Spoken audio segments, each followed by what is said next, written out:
I am the lead keeper for the North America, Missouri section of the zoo. We have all native animals to North America, which includes bears, cougar, wolf, Mexican wolf, deer, turkey, otter, bobcat, eagle. My name is Josh Wisdom. What I do for the Department of Conservation is I'm a wildlife damage biologist. I'm different from other employees that work for the Department of Conservation in that there's only about 6 of us through the whole state. We're kind of tied to each region, but specifically I help the public with problems associated with wildlife.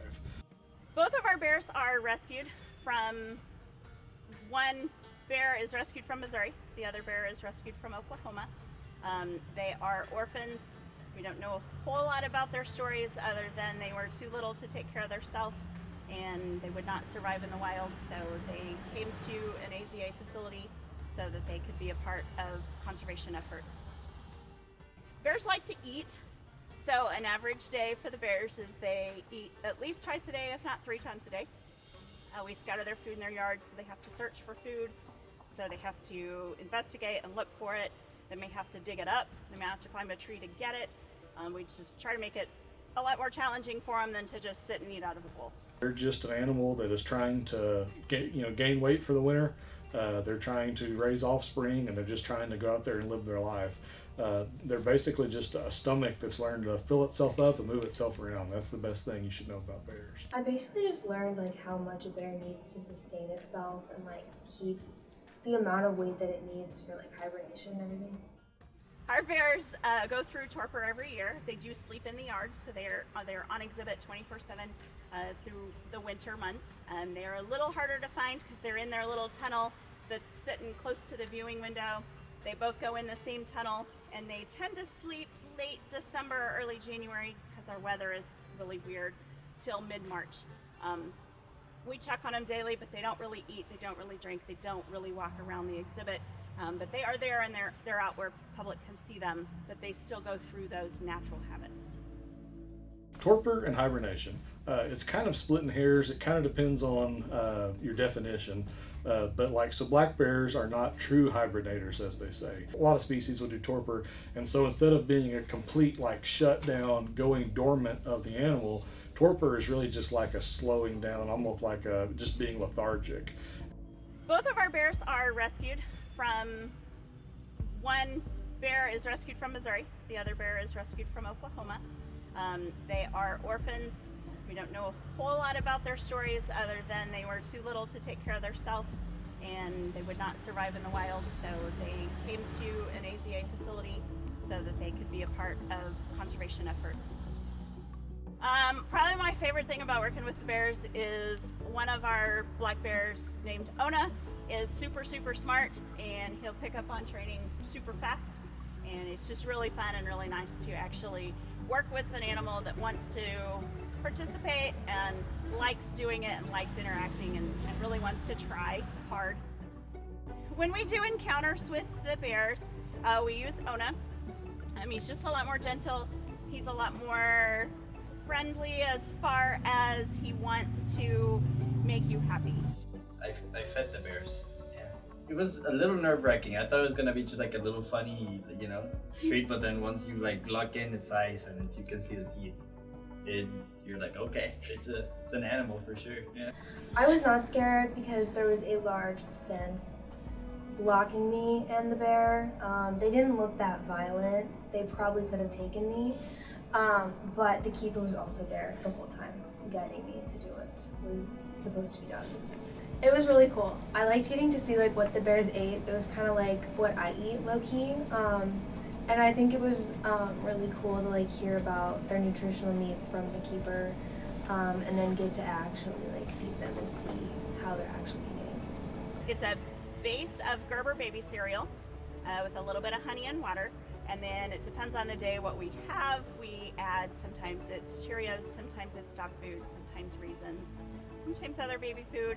Kind of just depends on what we have in the area, just to change it up from here to there. We use it because he likes it, which I know sounds funny, but we use it because he likes it. We were trying to find something that he would take willingly without a whole lot of effort, and that's what we use. And they both actually really like it. We can give meds in it, we can use it for encounters, we can use it for training purposes. It's just something they really like. There's a lot more work that goes into it than you might see at first. In the veterinary department, or just taking care of the animals, that you don't really see all of that. You just kind of go to the zoo and expect to like see all the animals acting nicely and friendly, but there's, you know, a lot more work that goes into it, just keeping clean, keeping them healthy, and being safe. I want them to know that like the bears at the zoo aren't treated inhumanely, and like the keepers really do care about them and are putting a lot of effort into not only their food but like the way that they're taken care of. So, Lil Bear, and it's L-I-L, Bear, Lil Bear. So when he came in, he was this little bitty teeny tiny bear, and so we all fell in love, of course. And we don't really know a whole lot about his story, but he did come in, and he does have some arthritis in his back and his hips, and so we do our best to just keep him kind of comfortable and make sure that, you know, he's comfortable and he's not struggling to move. It's kind of like if your knee hurts from playing softball, you're gonna go take an ibuprofen. You know, we want to keep him comfortable and make sure that he's content. We also do cold laser therapy with him and hydrotherapy, so that, you know, we're treating his arthritis the best we can so that he can live a happy, healthy, pain-free life.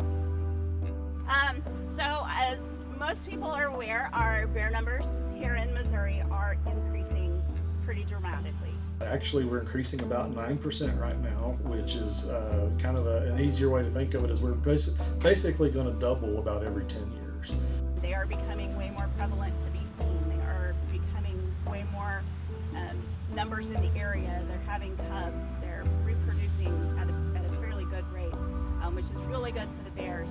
It's not so great for human-animal conflict. I've had bears that have taken, you know, live chickens or tore the coop door off and gotten, you know, chicken feed. I have a lot of issues with bears in apiaries, so beehives.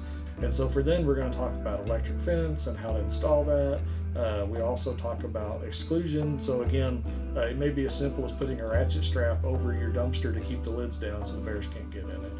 More often than not, if a bear is running across you, they're probably getting away from you before you ever know they're there. But again, you know, whether you're in Missouri or you're in the Rockies, wherever, just make sure the bear knows you're there. Give the bear a way to escape. Don't run away from bears, but especially with black bears, you can make yourself appear large, make noise, whether you're saying "Hey bear" or you know, whatever works for you. But basically, if they know you're there and they have a way to get away from you, they generally are. The best thing that you can do is keep your trash put up, keep your bird feeders put up, especially at night. Bears are going to be out going through garbage and trash, and, you know, we don't want to encourage them to have a conflict with humans. The bear is basically a big raccoon, and so and I think people are more familiar with that. So you've probably had raccoons that have maybe gotten on your porch at night or gotten into your trash can or bird feeders, things like that.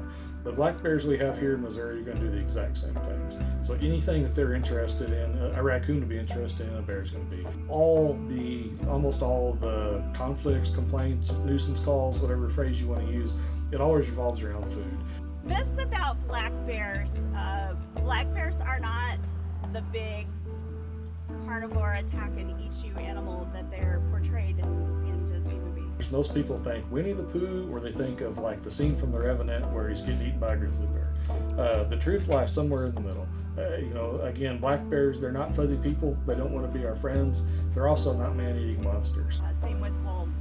Wolves are portrayed in all of our movies. Just these ferocious creatures that are going to come and eat you and attack you. And they're really not. They want to leave you alone. They want to get away from you as fast as possible. We're the ones that want to see them. We're the ones that want to get closer to them. We're the ones that actually do them more harm than good because we encroach upon them. A black bear's not going to come and eat your child in your backyard. A coyote's not going to come and eat your child in your backyard. They want to stay as far away as possible. They're not looking at as a human being as a food source, as like a prey item. You're a lot of work, you're covered in clothes, you smell weird, it's a lot of work. They would much prefer to eat blackberries, acorns, things that are on the ground, things they don't have to chase. The best thing to do is to leave wildlife alone. If you see a baby fawn, leave it alone. Mom's within range. They don't leave them and just walk away. Mom's within range. They'll come back. They'll take care of it. So leave that animal where it is. Same with rabbits and squirrels. If you see them, leave them alone. There are rehabbers in Missouri. The unfortunate part is some of those animals don't get to be able to be released back into the wild. If you leave them alone, they have a better chance of their mother taking care of them. A big one is baby birds that get knocked out of nests. Leave them alone. Their parents are there. A baby bird's not able to fly, so they can't fly back up into the nest, and the parent's not going to pick them up and take them back to the nest. But the parents are still going to take care of them even though they're on the ground. So the best thing to do is just to leave wildlife alone the best you can. We want to keep the distance so that they can stay wild and we don't cause a problem for those animals.